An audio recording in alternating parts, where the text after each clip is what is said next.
Hello, everyone. Today we're going to talk about work-health balance. I don't ever necessarily believe in work-life balance, just never really put any concrete framework to it. And only recently do I realize I have a new term, which is called work-health balance. I don't believe in work-life balance. I do believe in work-health balance. So let's talk about what is work-health balance. First, life is bigger than work. So work-life balance is a superset balance that can never really balance. And so it's tautologically incorrect. And second, a life is what most people call an average approximation of an archetype in the population. And that is typically someone who don't enjoy their 9 to 5 job. If you are ambitious, such as an entrepreneur, this does not apply to you. Nor does it apply to the folks that want to work at a startup because they want to find certain purpose in life. And I don't believe the average person in the population strives for purpose. That's my opinion. And so to them, they wish they don't have work in their life. Whereas work is significant, enjoyable, not necessarily always bring happiness, but always bring fulfillment in their life. And third, work-life balance. What is the definition of life anyway? Is partying hard. Life is, hanging out after 2 a.m., life. Or life is going for a morning jog. Life is just having a cozy dinner with friends. Or is life having good intellectual conversations? Life, again, in the US population, the average has an interesting archetype. Hanging out, staying up late, that's life.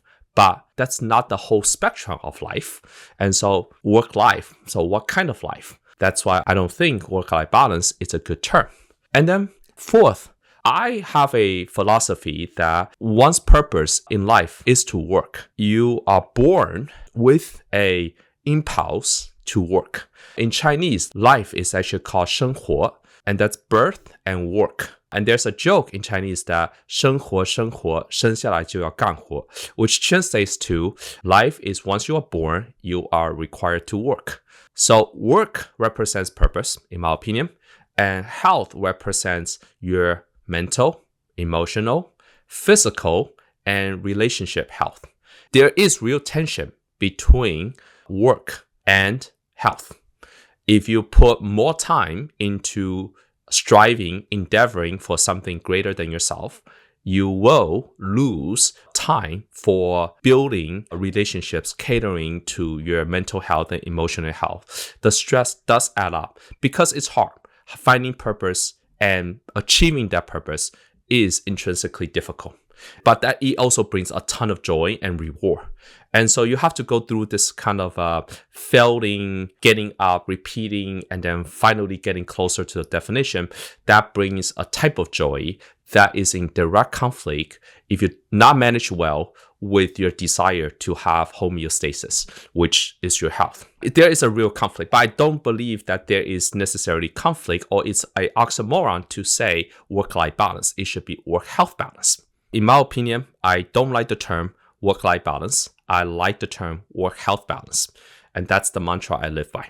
An interesting way to think about what work-health balance is also there's a real tension between average and extraordinary. For most of my life, I am a little bit divergent, neurodivergent. I don't like to make small talks. I go straight into the topic. And it comes across as like I'm just not very average. As someone that's outside of the average spectrum, I understand the familiarity and the advantages of being average because you are relatable. You get more friends. People like to empathize with you because you are still striving, still endeavoring.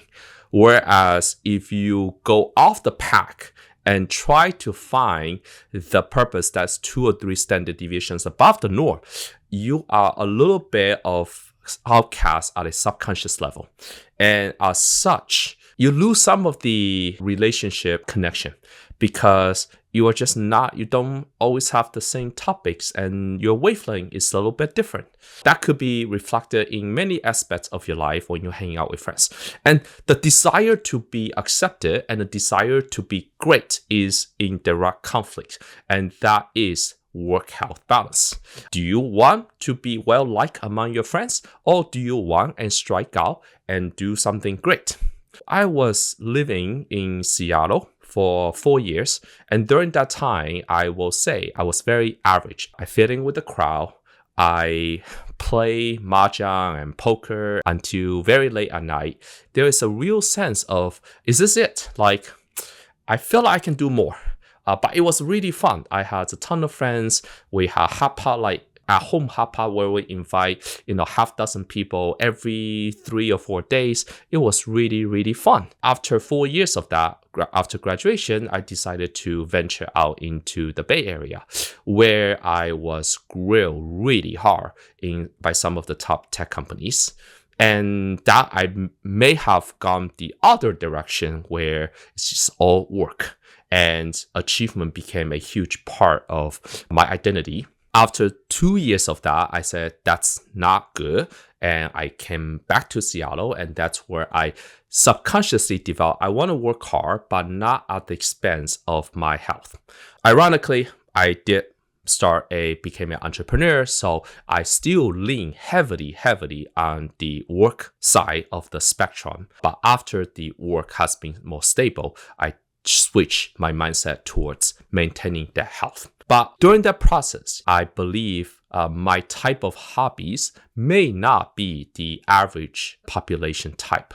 I don't drink, I don't stay up late, I don't participate in a lot of the late night activities. You can call it healthy, but at the same time, like, there is a real downside to it, which is I don't necessarily fit the traditional mold of a fun person.